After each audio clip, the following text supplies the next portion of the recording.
An oven on a campsite. Now we've seen it all. I absolutely adore cooking, so we've got lovely oven meals. I just really don't like the idea of having dehydrated food or anything like that, so I want something that's really yummy and delicious and whatever, so we have an oven.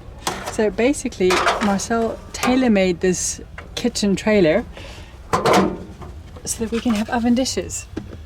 It's so cool. In fact, the whole trailer is built around the oven. It's not in a camper van, it's not in a caravan, it is a trailer outside to the elements. How does this work? Well, this is a gas oven. If any of you have a gas oven at home, you know how this works.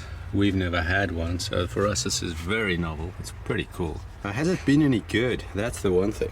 It's got one control on it, gas control, that's it. Right, how do we start this? It's permanently plumbed in with a gas line from the back, which does give you a bit of space moving it forward, which is also good for your cooking heat to dissipate. What you need to do here, push it in, and turn it, wait a few seconds, and click.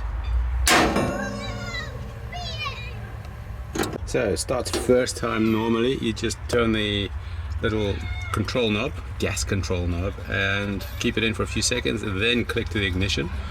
That works. There's a max and a minimum. It doesn't really make that much difference in the total temperature. This does work, which is cool, which we don't always have on our Landy working. This goes up to about 230, 250 degrees Celsius, which is pretty hot.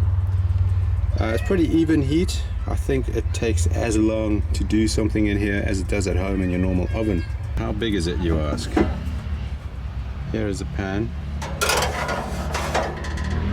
That's basically how we bought it, because this thing is very handy to do anything in it. You can do a full chicken in it. You can do potatoes, all the vegetables, everything you like in there. That's pretty cool. But what we have found is this.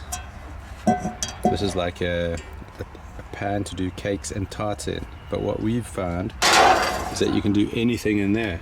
You can do your casseroles, you can do your roast potatoes, do your chicken, do anything you like in there.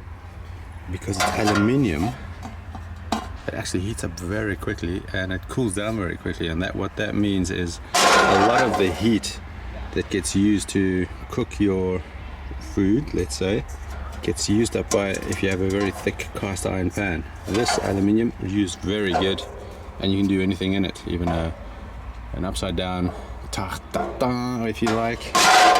Very cool. What we have at the front is a very flimsy looking little door.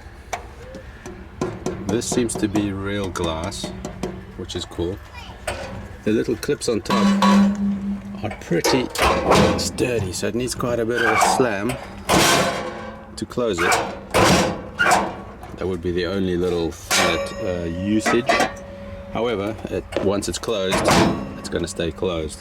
It's a very sturdy piece of kit, because this trailer has been bouncing around like you won't believe on little corrugated roads over those speed humps. They're pretty nasty here in Spain and in France. Portugal's better. But when you come off that little hump, even though you're going really slowly, it still bounces. So this thing takes a lot of beating. Hasn't affected it at all. It's built for it, I think. It's not very heavy, not very, doesn't look very sturdy, but it is. Would I recommend it? Yeah, it has changed the way you do your cooking on a campsite, I'll tell you what. Very cool, it's reliable, it works. It's gas, doesn't use much gas. We've got one bottle of gas with us. We've been on the road for 3 months. I don't know how far we are, but it hasn't run out at all. So yeah, the Midland Gas Oven. Go check it out, man. Let me know your thoughts on this, if you've had any experience with it, if it's been good for you as well. Thanks for watching, guys. I hope it's been informative, maybe a little bit entertaining, who knows. And catch you on the next one, and keep rolling.